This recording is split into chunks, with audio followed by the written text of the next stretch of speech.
ఉద్యోగాల్లో ఉన్నత విద్యా సంస్థల్లో 15% రిజర్వేషన్ ఇవ్వాలని ప్రతిపాదించింది వాస్తవం కాదా? కాంగ్రెస్ పార్టీ కమిటీలు వేసి ఆ కమిటీల నివేదిక పేరుతో 15% రిజర్వేషన్ ఇవ్వాలని వాళ్ళ హయాంలో మన్మోహన్ సింగ్ గారు ప్రధానమంత్రిగా ఉన్నప్పుడు ఆలోచన చేసిన విషయం కాదా? బీసీలకు ఉన్నటువంటి 27% కోటాను అందులో 8.4% మతపరమైనటువంటి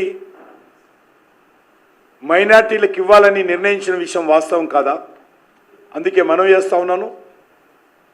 మేము గతంలో వాజ్పేయి హయాంలో పరిపాలన చేశాము. ఇప్పుడు 9.5 సంవత్సరాలుగా అంటే 10 సంవత్సరాలుగా పరిపాలన చేస్తూ ఉన్నాం.